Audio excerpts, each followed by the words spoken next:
ఇవాళ వీడియోలో అయితే పన్నీర్ చోలే మసాలా ఎలా చేయాలో చూసేద్దాము. చపాతీలోకి కానీ, రోటీలోకి కానీ, రైస్లోకి కానీ చాలా టేస్టీగా ఉంటుంది. చాలా ఈజీగా చేసేసుకోవచ్చు. మంచి హై ప్రోటీన్ రెసిపీ అండి. చాలా హెల్దీ కూడా. దీంట్లో పన్నీరు, మనం చన్నాదాలు కూడా వేస్తున్నాం కదా. High protein recipe. మీకు సింపుల్ వేలో ఎలా చేయాలో ఈ వీడియోలో అయితే చూపిస్తాను. అలానే నా ఛానల్ని ఎవరైనా ఫస్ట్ టైం చూస్తుంటే ప్లీజ్ సబ్స్క్రైబ్ చేసుకోండి. ఇంకా ప్రాసెస్లోకి అయితే వెళ్ళిపోదాము.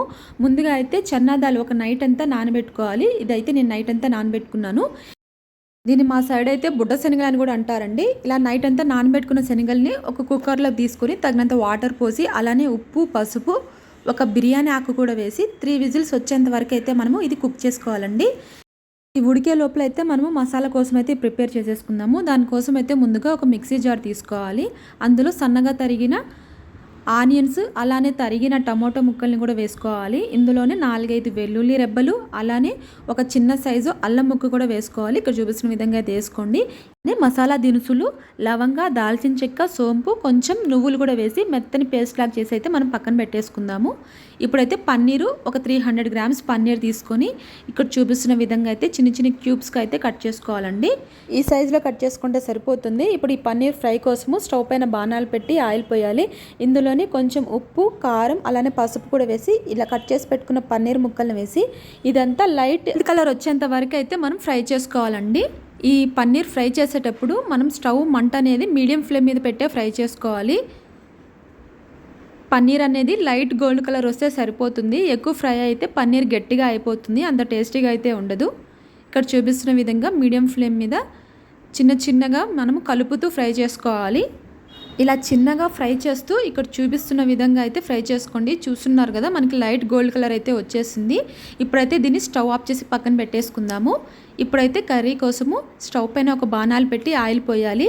మనం ముందుగా మిక్సీ పట్టుకున్న మసాలా అంతా వేసి ఇక్కడ చూపిస్తున్న విధంగా అయితే మీరు కలుపుతూ ఫ్రై చేసుకోవాలండి. ఇది పచ్చివాసన పోయేంత వరకు అయితే ఫ్రై చేసుకోవాలి. ఒక 10 నిమిషాలు ఇలానే ఫ్రై చేస్తూ ఉండండి. ఇప్పుడు ఇందులోనే రుచికి సరిపడా ఉప్పు, అలానే మన టేస్ట్కి సరిపడా కారము, ధనియాల పౌడరు, గరం మసాలా, అలానే కొంచెం పసుపు కూడా వేసి ఇదంతా బాగా కలిపి ఫ్రై చేసుకోవాలండి. ఇక్కడ చూపిస్తున్న విధంగా అయితే ఫ్రై చేసుకోండి. ఇది ఒక 10 నిమిషాలు ఇలా ఫ్రై చేసిన తర్వాత మనకైతే ఇది రెడీ అయిపోతుంది. పచ్చివాసన అనేది పోయి ఆయిల్ అనేది పైకి తేలుతుంది.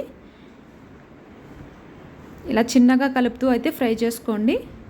ఈ మసాలా అనేది ఇలా ఆయిల్ పైకి తేలిన తర్వాత మనము ముందుగా ఉడకబెట్టి పెట్టుకున్న శనగలు ఉన్నాయి కదా, దాన్ని కూడా వేసేసి ఇదంతా ఒకసారి బాగా కలుపుకోవాలి. ఈ చన్నా దాల్ వేసిన తర్వాత ఒకసారి అంతా బాగా కలిపి ఈ కర్రీకి ఎంత వాటర్ కావాలో అంత వాటర్ పోసి ఇంకోసారి బాగా కలిపేసి ఈ కర్రీ అనేది ఒక తెల్లు వచ్చేంత వరకు అయితే మనము ఇలా కుక్ చేసుకోవాలండి. ఇక్కడ చూపిస్తున్న విధంగా అయితే మీరు కుక్ చేసుకోండి. ఒక 5 నిమిషాలు అయితే మనకి కర్రీ అనేది ఇలా తెల్లు వస్తుంది. మధ్యలో ఒకసారి ఇలా కలుపుతూ ఉండండి. మీకు ఉప్పు కానీ కారం కానీ ఏమైనా తక్కువగా అనిపిస్తే ఈ స్టేజ్లో అయితే వేసేసుకోండి. అలానే ఇప్పుడైతే మనం ఫ్రై చేసి పెట్టుకున్న పన్నీర్ ఉంది కదా, అదంతా కూడా మనం ఇప్పుడైతే వేసి ఇదంతా ఒకసారి బాగా కలుపుకుందాము. అంతే అండి, ఒక 5 నిమిషాలు ఇలా మనము మధ్యలో కలుపుతూ అయితే ఉడకబెట్టుకుంటే సరిపోతుంది. చాలా సింపుల్గా చేసేసుకోవచ్చండి. లాస్ట్లో కొత్తిమీర చల్లుకొని దింపేస్తే ఎంతో టేస్టీగా ఉండే పన్నీర్ చన్నా దాల్ కర్రీ అయితే రెడీ అయిపోయింది. చపాతీలోకి కానీ, రోటీలోకి కానీ, ఎలాంటి ఫ్రైడ్ రైస్లోకి కానీ చాలా చాలా టేస్టీగా ఉంటుంది. డెఫినెట్గా అయితే ట్రై చేయండి. మనం ఇది చాలా సింపుల్గానే చేసేసాం కదా. నచ్చితే మీరు కూడా డెఫినెట్గా ట్రై చేయండి. అలానే నా ఛానల్ని సబ్స్క్రైబ్ చేసుకోండి. ఫస్ట్ టైం ఈ వీడియో ఎవరైనా చూస్తుంటే లైక్ చేయండి, షేర్ చేయండి. Thank you.